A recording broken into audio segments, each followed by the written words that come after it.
नमस्कार मित्रांनो, आता येत आहे रोहित दादा काळे. हे बघा, रोहित आलेला आहे. बस बस, लय बाहेर नाही. Very good. चला, आमच्या ठिबक सिंचन करायचं काम चालू आहे. ओके. हा, कसं वाटतंय रोहित? एकच नंबर.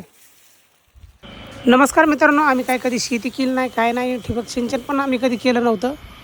तर मित्रांनो, आमच्या डोक्यामध्ये विचार आला की चला करून तर बघूयात ठिबक सिंचन. आणि मग दुकानात जाऊन या प्रकारचा आम्ही पाईप मागवला आणि साध्या प्रकारचं क्वालिटी. मग काय, आम्ही सगळा पाईप हाताळला आणि शेतीला ठिबक सिंचन करायला सुरुवात केली.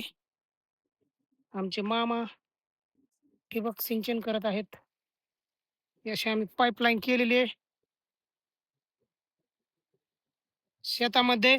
आणि हाच ऊस आहे, रसवंतीला वापरला जातो, पृथ्वी रसवंतीला. हे बघा संपूर्ण क्षेत्र.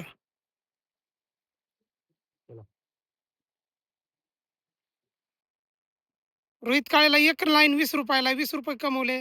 आता रोहित काकडीची बारी, उर्फ गणेश. तर मित्रांनो, अशा प्रकारे आम्ही ठिबक सिंचन सक्सेस केलं आणि पहिल्यांदाच केलं बरं का. आणि एक नंबर जमला आम्हाला. रोहितने आणि गणेशने एकदम एक नंबर मदत केली आणि त्यामुळंच हे आज सक्सेस झालं ठिबक सिंचनचं काम. एकट्याचं काम नाही, पण नक्की करा पाण्याची बचत. ठिबक सिंचन एकदा की नाही ठिबक सिंचन केलं की आतमध्ये जायची गरज नाही. ऊसामध्ये दारे धरण्यासाठी फक्त पाईपा चेकिंग करायच्या अधूनमधून. तर मित्रांनो, भेटूयात पुढील व्हिडिओमध्ये.